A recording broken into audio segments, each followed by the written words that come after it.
who is being forced to participate, as well as Amy. We're here at the Flying Squirrel in downtown Mansfield. The best coffee shop in town, I think. Can I say that? Can I say that? So we just wanted to come by, and we're doing a community spotlight here for you so that we can kind of let everybody in the area know what's going on with your store. And you've been here about 2 years, you said, right? 2 years on the 21st. That is fantastic. So you actually, 2 years, that would mean you opened just before all of the COVID madness. November 21st, 2019. Okay. Come March 16th, everything kind of took a little bit of made it through thanks to the community. So. Yes, well, so that is, I think, first of all, congratulations for surviving that, because there's a lot of small businesses that didn't, so congratulations for that. So we're on Main Street in downtown Mansfield. Tell me a little bit about the shop just in general, when people can come, what hours are you open, all of that kind of thing. So we're open Monday through Friday, 6 a.m. to 7 p.m. And then Saturday we're open 7 a.m. to 7 p.m. And then Sunday 7 a.m. to 2 p.m. A little bit of a break on Sunday afternoons. Yeah, well-deserved break. Well-deserved. I've been in here a few times when it's like 4 o'clock in the afternoon, and I'm just amazed, like it's packed at 4 o'clock in the afternoon. So that is fantastic. And my sister actually lives in Houston, but when she comes to town, we like to grab a cup of coffee here on Saturday mornings. She thinks it's fun to come over here too. So we really love it here. But tell me a little bit too about kind of where the Flying Squirrel, that's a very creative name. I really like that. Tell me where that comes from, and kind of what was your vision, and how did all this get started? Sure. So I love coffee and I love people. So I knew for me eventually having coffee and connection people together would be what I wanted to do. So my dad and I used to go on Thursdays. We had coffee dates, and so we would go to Barnes and Nobles and hang out, and he and I talked about opening a coffee shop. I knew I wanted to. And so he was a pilot in the Air Force, and then he retired and flew for American Airlines. So he's the flying part of the Squirrel. And if you hang out with me long enough, you'll know I'm all over the place. So a little bit on the ADD side, I guess you could say. So they call me the Squirrel. I kind of earned that, I guess, over the years, honestly. And then, so I combined the flying and the squirrel, put us together, and then the Flying Squirrel emerged. There it is. There it is. I love it. I was telling Amy before the video that we actually call our son the same thing because, all over the place, squirrel, So, and he also comes by it honestly. I think you and I probably have a lot in common. Yeah. We just kind of take it and run with it. Yeah. We just have to own who we are, exactly. Right? So I do know also you're super involved in the community. So tell us some things that you guys have done for and in the community that you guys are the most proud of. Well, I would say that that's 99.9% of why we're still here, is that the community has been so good to us as well. Since the doors first opened. Even a couple weeks ago when we had our 2-year anniversary, 5 o'clock hit and our party was from 5 to 9, and it was like that little kid where you go, I wonder if anybody's going to come to our party. And then we had a line at the door in 20 minutes. So it's very humbling. And it's really exciting to have such an awesome community, and I love Mansfield. And I came to Mansfield because of my dad. When he got sick, this was the closest spot, actually, when I had a lifetime with him, I was working at the time, to him. So that kind of led me here, and then after he passed, I was like, okay, we're going to go back to Houston, we're going to San Antonio, where are we going? And we both decided, no, Mansfield, we want to finish raising our son here. So because of the community is why it's easy for us to stay planted here and then to be able to give back. So we have a project called the Quarter Mile, which actually my husband, Daryl, created.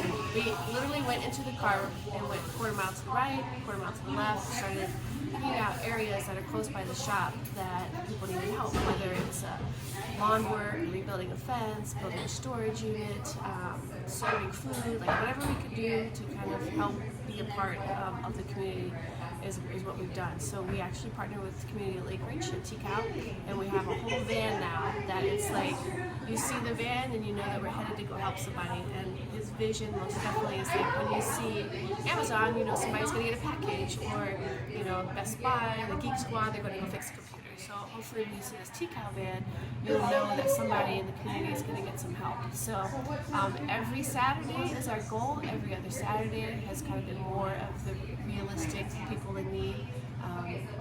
9 a.m. to 1 p.m. is normally when we meet. And we need to do a bit better more posting, but anytime you want to get involved with the community and help us out, whether it's just breaking or just somebody that needs something that they can't maybe do by themselves, it's a lot easier when you got 20 hands working together as one to help somebody. And that's just a little thing that we do in the community. We do one donation full 100% day to whatever we want to do in December. So last year we did World Vision. And we raised over $5,000 to be able to give to them. This year we're working on a trip to Africa to build some water wells, so that's going to be coming up at the end of December. So make sure you watch us on Facebook. Can I back up real quick? When you say 100% day, because we hear, schools have spirit days, and there's a lot of businesses that will participate in the fundraiser where they donate 10% of their their sales, right? So you're saying that you choose a day in December where 100% of what you earn, so you're not taking any like no cost out of that or anything. It's 100% of what you sell. 100%. That is fantastic. Yes. That's amazing. It's amazing what you can do with that $5,000 over there, So it's just it's just a good way to give back. So, and I didn't mean to interrupt you. Oh no, you're fine. It's okay. I was so surprised I stayed on focus long enough to say we're trying to keep the two squirrels in on topic, right? So you do, I think, do some of the school things where you do like the spirit days and things like that. We run our commute truck too, and normally we run it's like $2.50 an hour for the truck, but for teachers it's like we do spirit nights here, spirit event days here. We give 10 to 15% back. Just kind of depends if it's Saturday or Thursday. But yeah, we love to be able to jump up and be present wherever we can. Toys for Tots last night, that was a lot of fun. Yeah. We were super excited to be able to get in there. Yeah. Very good. Well, I am so impressed by and thankful for what you do for the community. Mansfield really needs businesses like this who are willing to give back. So thank you for that. Yeah. And congratulations on your success. I am so thrilled for this shop that it has stayed open, and we've been here for maybe about a half hour, and we've seen quite a few people coming in and out. So I'm thrilled for that for you. Did you have any questions you wanted to ask? No, Or are you just the pretty face in this video? I'm kind of the pretty face. So being down here for almost 2 years, how have you seen Downtown Mansfield change in the last 2 years? Has it been a good thing, or like where are the customers coming from? Is the word getting out about Downtown Mansfield? I think so. I think that it's been an exciting opportunity to be part of the revitalization. Like I think things have been, Dirty Jobs has been here, and he was actually the one that kind of helped me. He said, "Hey, this release sign just went up. Call him now." So that's been pretty cool. But there's definitely been a lot of growth. We've seen more people even just from a year ago. Obviously it's a little weird to look at year-over-year sales and tracking because of COVID. Right. But this year, for sure, has been a lot more customer traffic than last year. So it'll be a good thing to compare 2022 to 2021 and see how many more people. See how the word has gotten out. Coming out back there and stuff coming on down here. I think it's definitely got great potential. Just gotta be patient. Wait for it. That's right, yeah. No, we probably, come to think of it, we probably should do a community spotlight video and interview someone from the city about the development that's getting ready to happen, because there's a lot of plans that they have. So we'll put that in your pocket, and we'll be coming soon to you with that video, hopefully. So, but we are so grateful for you to offer your shop up to us today, so we could come in and chat with you. And I think that we can probably call it a wrap, huh? Unless you have anything else you want to add. No, I just want to say thank you for the support. Thanks for helping us to be able to be here and do things and just be able to be like the community. So thank you. All right, and thank you for watching, and we will see you next time. See you next time.